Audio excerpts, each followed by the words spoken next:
Assalamualaikum warahmatullahi wabarakatuh.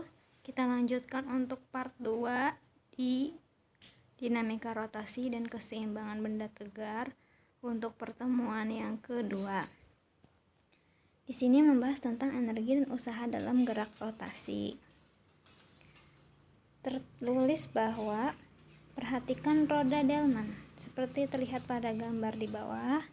Agar dapat berjalan, roda delman tersebut harus dapat menggelinding di sepanjang jalan yang dilaluinya. Sebenarnya sama aja ya, roda apa aja, roda motor, roda sepeda, mobil, dan sebagainya. Pertanyaannya, apakah gerak menggelinding itu? Gerak menggelinding adalah perpaduan antara gerak rotasi dan gerak translasi. Perhatikan gambar. Gerak translasi dicontohkan 6.19. Pada gambar tersebut, gaya F bekerja di pusat massa roda sehingga roda berpindah atau bertranslasi. Di sini maksudnya gini ya. Kalau misalkan kamu naik perosotan, gitu kan? Di situ kamu hanya bergerak lurus ke bawah. Misalkan juga kalau kamu meletakkan sebuah benda yang bulat di perosotan itu, belum tentu benda itu bergeraknya menggelinding, alias menggelinding itu berputar sambil bergerak, tapi bisa saja hanya merosot aja, itu berarti gerak translasi di sini. Di situ juga ada pada gambar 6.19 gaya F bekerja di jari-jari roda sehingga menyebabkan roda berotasi pada pusat massanya. Jika kedua benda jenis gerak yang dilakukan 6.19 A dan 6.19 B disatukan, roda akan menggelinding. Jadi roda itu bisa aja muter tapi pada tempatnya. Itu yang gambar rotasi. Nanti geraknya menggelinding. Jadi perpaduan antara rotasi dan translasi, berputar tapi bergerak maju. Berarti nanti hubungannya dengan energi gimana? Nah, ketika sedang menggelinding, benda memiliki energi kinetik yang terbagi atas dua jenis. Jadi, karena dia ada gerak translasi dan rotasi, energi kinetiknya juga ada dua. Energi kinetik translasi dan energi kinetik rotasi. Dulu kan kamu sudah belajar kalau energi kinetik translasi rumusnya EK trans sama dengan setengah mv kuadrat. Sedangkan energi kinetik rotasi yang kemarin di tabel sudah kita tulis EK rotasi sama dengan setengah I omega kuadrat. Jadi energi kinetik total sama dengan energi kinetik translasi ditambah energi kinetik rotasi, artinya EK total sama dengan setengah mv pangkat 2 ditambah setengah I omega pangkat 2. Jika resultan momen gaya luar yang bekerja pada benda sama dengan 0, tidak ada gaya luar yang bekerja pada benda, maka energi gerak rotasi berlaku hukum kekekalan energi mekanik. Energi mekanik delta EP sama dengan delta EK ditambah delta EK rotasi. Contoh di sini ya, kalau kita nyari energi kinetik total. Sebuah silinder perjal bermassa 5 kg dengan jari-jari 10 cm. Bergerak dengan kecepatan 30 meter per sekon. Tentukan energi kinetik silinder tersebut. Berarti pertanyaannya energi kinetik total ya. Diketahui M sama dengan 5 kg, R sama dengan 10 cm sama dengan 0,1 meter ya jari-jari, dan V sama dengan 30 meter per sekon. Ini kecepatan. Ditanya EK. Pertama kita cari dulu momen inersia silinder pejal. Dari tabel kemarin kita tahu bahwa rumus silinder pejal I sama dengan setengah mr pangkat 2.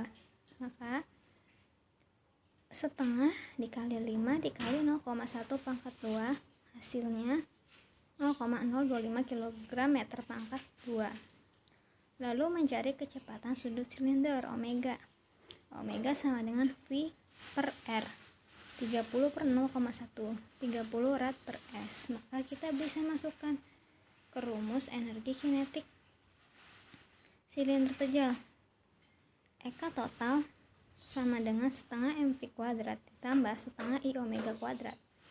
Tinggal dimasukkan sama dengan setengah kali 5 kali 30 kuadrat ditambah setengah kali 0,025 dikali 300. Hasilnya 2150 ditambah 1125. Dijumlahkan 3375 Joule.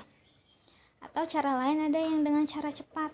Cara cepatnya Eka total sama dengan setengah mv pangkat 2 dalam kurung K plus 1. Di sini ada K, itu K adalah koefisien yang rumus depan dari I. Tadi kan I itu angka depannya setengah, jadi K-nya setengah gitu ya konstantanya. Kita masukkan, berarti setengah mv kuadrat K plus 1 sama dengan setengah kali 5 kali 30 pangkat 2 dalam kurung setengah plus 1. Nanti dikali dulu setengah plus 1, 3/2 dikali setengah 3/4 dikali dari perkalian 5 kali 30 pangkat 2. 30 pangkat 2 nya terlebih dahulu ya, perlu dikali. Hasilnya ternyata sama, 3375. Ini kalian boleh memilih yang mana yang lebih mudah untuk kalian kerjakan. Kita lanjut. Untuk usaha dalam gerak rotasi, jadi tinggal menganalogikan dengan gerak translasi. W sama dengan F kali S, berarti W sama dengan tau dikali theta. Dan untuk kekekalan energi mekanik, proses menggelinding juga sama dengan menganalogikan gerak translasi. Yang sebelah kiri gerak translasi kalian sudah tahu, EM1 sama dengan EM2, EK1 ditambah EP1 sama dengan EK2 ditambah EP2, setengah MV1 kuadrat ditambah MGH1 sama dengan setengah MV2 kuadrat ditambah MGH2. Tapi kalau untuk menggelinding nanti perbedaannya hanya pada EK menjadi setengah MV1 kuadrat dalam kurung K plus 1 seperti tabel sebelah kanan. Bisa dilihat ya, cukup jelas. Lalu momentum sudut dan hukum kekekalan momentum sudut. Di sini kalian sudah tahu kan ya, kalau momentum itu kalau dia berotasi seperti pada saat momentum linier. Jadi rumusnya L sama dengan I dikali omega kuadrat. Kalau untuk satu partikel kan I sama dengan MR pangkat 2 dan omega sama dengan V per R. Jadi L bisa sama dengan M kali V kali R. Ya, kata-katanya bisa dibaca sendiri. Jadi kalau momen gaya luar sama dengan 0, berlaku hukum kekekalan momentum sudut. L awal sama dengan L akhir. I1 omega 1 sama dengan I2 omega 2 sama dengan I1 omega 1 aksen ditambah I2 omega 2 aksen. Terkadang bisa juga hanya 2 kondisi, berarti I1 omega 1 sama dengan I2 omega 2. Di situ dilihat contohnya, pemain ice skating melakukan putaran spinning. Saat akan melakukan putaran badan, pemain ice skating merentangkan tangannya. Momen inersia pemain akan semakin besar karena jarak lengan bertambah. Kemudian ia merapatkan kedua lengannya ke arah badan agar momen inersianya menjadi lebih kecil sehingga putarannya semakin cepat. Ini berarti kecepatan sudut membesar.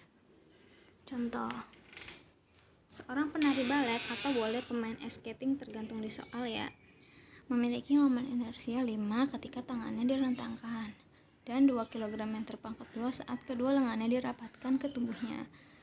Penari tersebut mula-mula berputar dengan kecepatan 2,4 rad per s. Hitung kecepatan sudut penari saat tangannya merapat. Berarti yang satu kondisi I1 saat tangannya merentang. Momen inersianya I1 5 kg meter pangkat 2. Saat tangannya rapat, I-nya I2 sama dengan 2 kg meter pangkat 2. Kecepatan sudut saat mula-mula berarti omega 1, 2,4 rad per s. Ceritanya omega 2. Jadi I1 omega 1 sama dengan I2 omega 2. 5 kali 2,4 sama dengan 2 dikali omega 2. Oke, jawabannya 6 rad per S. Di sini yang terakhir tentang momentum sudut. Cakram A dan momen inersianya IA 10 kg/2 berotasi dengan kecepatan sudut sebesar 30 rad per S. Cakram B mula-mula diam dengan momen inersia IB 5 kg/2 digabung pada sumbu yang sama dengan cakram pertama. Tentukan besar kecepatan sudut tersebut setelah keduanya digabung. Jadi kita tulis dulu yang A, IA 10 kg/2, omega 1 30 rad per S, IB 5 kg/2.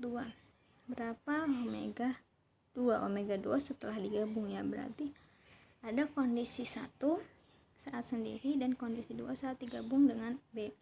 I1 sama dengan I2. I1 itu IA dikali omega 1. I2 itu saat digabung, berarti IA ditambah IB kali omega 2. Berarti omega 2 sama dengan IA kali omega 1 per IA plus IB. IA-nya 10, omega 1-nya 30 per, di sini saya ada yang salah tulis ya, berarti harusnya 10 dikali 30 per 10 ditambah 5, IB-nya 5. Berarti 300 dibagi 15 sama dengan 20 rad per S. Sudah selesai untuk part 2-nya. Saya cukupkan. Assalamualaikum warahmatullahi wabarakatuh.